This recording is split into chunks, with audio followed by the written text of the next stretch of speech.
안녕하세요. 네, 사이즈 좀 큰 종목군부터 보겠습니다. 오늘장 눈에 띄는 종목군이 해운입니다. 해운주들 전체적으로 강한 움직임을 나타내고 있는데요. 오랜만입니다. 그런데 이 운임상으로는 BDI는 올 들어서 최고치를 나타내고 있기는 하지만은 이 상하이 쪽에서 컨테이너 운임 지수 같은 경우는 여전히 좀 지지부진해서 이런 상황 속에서 해운주들이 다 일단은 상승하고 있거든요. 투자 전략을 어떻게 가져가야 될까요? 네, 지금 대한해운을 비롯해서 펜오션이라든지 흥하해운 같은 이런 해운주들이 오늘 좀 상황이 좀 좋은 것 같습니다. 아무래도 발주가 계속적으로 진행되고 있는 점이 눈에 띄고 있는 이런 상황이고요.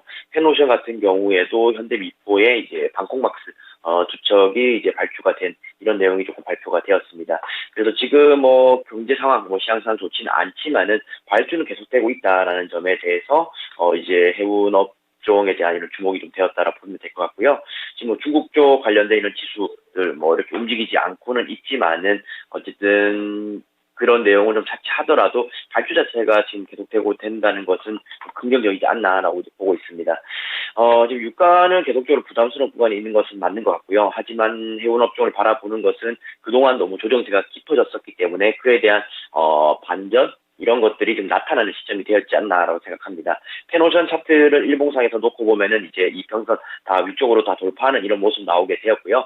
하향 곡선을 이어서 그 위쪽으로 고개 드는 모습 나왔기 때문에 이제는 주봉이나 월봉상에서도 턴을 할 수 있는 그런 구간을 좀 만들어가는 것 같습니다.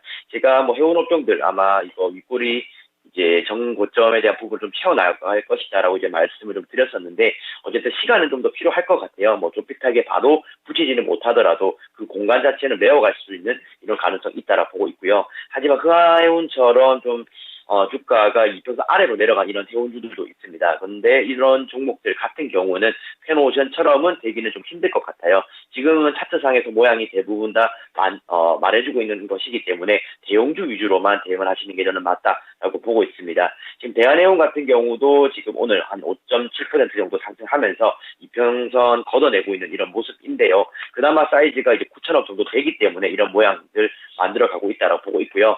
어쨌든 해운업종들 사이에서도 대형주만 살아남는 그런 상황이 되는 것 같습니다. 그래서 해운업종들 지금 어쨌든 지금 당장의 상황은 좋지 못하더라도 발주는 계속되고 있다는 점, 최근에 조정권 길어졌다가 다시금 반등이 나온 점에 주목을 한다라면은 펜오션이라든지 대한해운 정도로만 압축하셔가지고 대응을 하시면 좋을 것 같고요.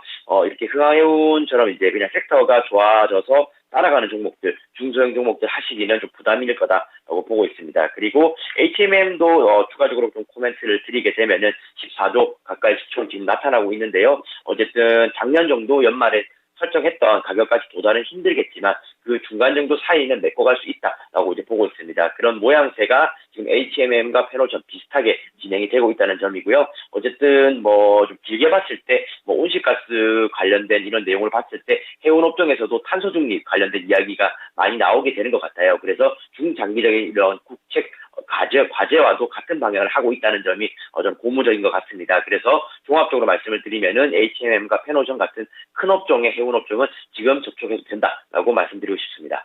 탄소 중립하고 해운하고는 어떤 상관관계가 있을까요? 바로 이해가 안 돼가지고요. 네, 어쨌든 지금 탄소 중립과 이제 이야기가 계속적으로 나오게 되는 것은 이제 LNG선과 관련된 것이다라고 이제 보면 될 것 같고요. LNG 쪽에서 이제 차지하는 비중이 좀 많다라고 보시면 될 것 같습니다. 유류 일반적인 것을 이제 운반을 한다라고 봤을 때 굉장히 이제 지구 온난화에는 좀 불리한 불편한 이런 내용이었어요. 하지만 이제 탄소 절감이 되는 이런 내용의 지금 LNG선을 만들고 그것을 운반을 하기 때문에 결국에는 여기도 친환경과 관련된 내용이 해운에도 포함됐다라고 보시면 됩니다. 그래서 물류 대란이 이렇게 생겼을 때 특히나 탄소 절감을 할 수 있는 이런 내용의 해운이 나오게 된다라면은 훨씬 더 경쟁력이 좀 있을 것이다라고 보고 있고요. 그래서 지금 정부에서도 계속적으로 예상을 하고 있는 이런 내용이기 때문에 정부 정책과도 방향을 같이 하는 내용이다라고 보시면 될 것 같습니다. 해운 섹터 짚어봤습니다. 다음으로는 이쪽 유통 보겠습니다. 유통도 굉장히 좀 무겁고 오랫동안 안 봤던 종목군인데 이마트 같은 경우는 7거래일 만에 상승으로 전환이 됐고요. 롯데쇼핑은 지금 5% 가까운 상승세를 보여주고 있습니다. 오늘장 유통주들이 움직이는 이유는 어디 있을까요? 네, 최근에 유통주도 움직이는 것 같은 경우는 결국엔 리오프닝과 관련된 이런 내용들이었는데요. 오늘 같은 경우는 롯데쇼핑과 현대백화점, 신세계가 움직이고 있습니다. 대부분의 종목들이 바닥 터치하고 어느 정도 무릎선까지 올라온 이런 느낌의 차트 모양이고요. 현대백화점이든 롯데쇼핑이든 다들 마찬가지 접근인 것 같습니다. 유통이 잘 된다는 것은 어쨌든 쇼핑 사업부 자체가 매출액이나 영업이익 개선이 나오고 있는 이런 내용이고요. 롯데쇼핑만 보더라도 1분기 영업이익이 687억 원 정도를 기록을 했습니다. 전년 대비 11% 정도 증가한 이런 내용이다라고 보면 될 것 같고요. 하지만 쇼핑 사업부가 호실적을 겪더라도 좀 이커머스 쪽이라든지 하이마트 이런 실적은 좀 부진한 이런 내용도 있는 것 같습니다. 그래서 이런 것들이 하반기 정도에 이제 동시에 개선이 될 것이다라고 보고 있고요. 실제로 저희가 마트를 보면 아시다시피 주말이나 이렇게는 발 디딜 틈 없이 사람이 많다는 것을 확인할 수가 있을 것 같습니다. 그런 것들이 실적으로 연계된다라는 것은 어쨌든 하반기 정도에는 숫자가 바뀔 수 있는 이런 내용을 말해줄 수 있는 것 같고요. 지금의 상황에서 유통주들은 저는 좀 긍정적으로 보시는 게 좋지 않겠나라고 보고 있습니다.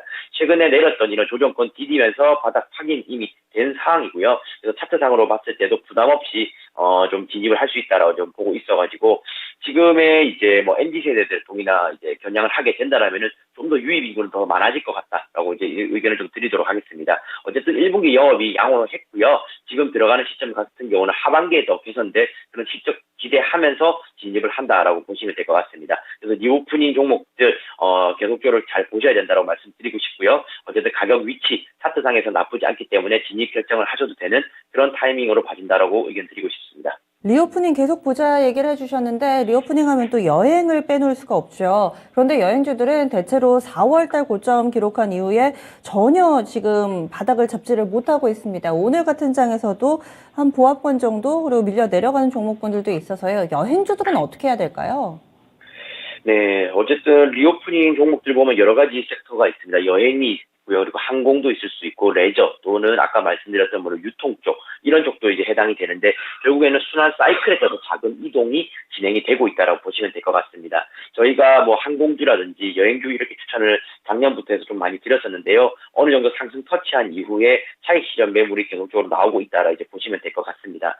지금 같은 경우 어쨌든 이런 자금들이 유통이라든지 화장품주들 다른 리오프닝 정도로 지금 자금이 이동된다는 느낌을 많이 받고 있고요. 어쨌든 지금 투자자분들이 한쪽에 올인 투자를 해서 계속적으로 들고 가는 전략에 대해서는 굉장히 부담스러워하는 것 같습니다. 그래서 이런 패턴 변화가 빠르게 나타나고 있어서 여행주들 이런 안에서는 자금 이탈이 나왔다라고 보시면 될 것 같고요. 그래서 여행주들 자체는 지금 제가 유통과 의 의견 드렸던 것과는 조금은 다를 수 있습니다. 이 차트상에서는 깨져버린 이런 모양이 나왔기 때문에 제 생각에는 신규 이제 접근 같은 경우는 조금은 자제하시는 게 좋을 것 같다는 생각 들고요.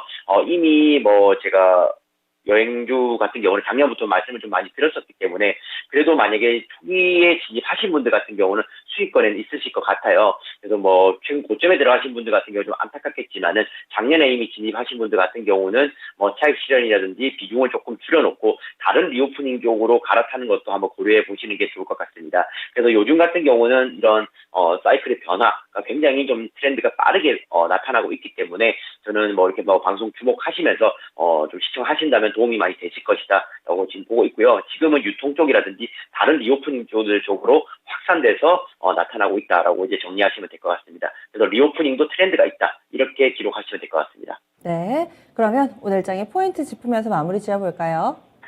네, 지금 지금 다들 느끼실 겁니다. 롤러코스터 변동성이다라고 투자 포인트 말씀드리도록 하고요. 어제 미국 증시 같은 경우도 장전에서는 나스닥 선물이 굉장히 많이 올랐다가 다시금 0.9% 정도 수준으로 마감을 했습니다. 그래서 음봉의 모습으로 마감을 하게 되었고요. 어떠한 이제 대외 변수가 나오더라도 지금은 딱히 그런 것들을 반영하지 못하고 있는 이런 느낌을 많이 받고 있습니다. 지금의 변동성에서는 어떤 전문가 또는 투자 고수가 나오더라도 실적이나 이런 수익을 내기가 굉장히 좀 어렵지 않겠나라고 보고 있고요. 그래서 시장 전체적으로 봤을 때는 관망세나 현금을 유지하는 것이 좋지 않겠나라고 보고 있습니다. 주도주들 52주 신고가 내는 종목들 충분히 나오고 있습니다만은 그런 종목들 혹시나 이제 좀 고점에서 매수하게 되면 불안감이 또 형성될 수는 있을 것 같아요. 그래서 그런 것들을 홀딩하기에도 좀 어렵기 때문에 제 생각에는 현금이나 이렇게 좀 여력 가지고 계시게 된다라면은 계속적으로 좀 더 대기 타시는 게 훨씬 더 좋지 않겠나라고 싶습니다. 그래서 최근에 제가 의견 같은 경우는 계속적으로 보수적, 중립적, 조금 좋지 못하게 말씀을 드리는데 조금 더 기다릴 필요가 있지 않겠나라고 보고 있습니다. 2분기 안에는 큰 반전을 좀 기대하기 어렵겠다라고 지금 보고 있어요. 그래서 유통이나 이쪽 같은 경우는 제가 매수 의견 한 번씩 드리긴 하는데 그런 것들을 공격적으로 매수하시라 이런 의견은 아닙니다. 이제 굳이 이제 매수를 하게 된다라면 이런 쪽을 해보시라 이런 의견이지 무조건적으로 매수하셔야 된다 이런 의견은 아니기 때문에 조금은 구분하셔가지고 접근하시는 게 좋다고 들고 결론적으로 봤을 때는 어쨌든 관망하는 게 맞다라고 말씀드리고 싶습니다. 예, 알겠습니다. 내일 뵙겠습니다. 네, 감사합니다. 네, 신한금융투자의 신병재 부지점장이었습니다.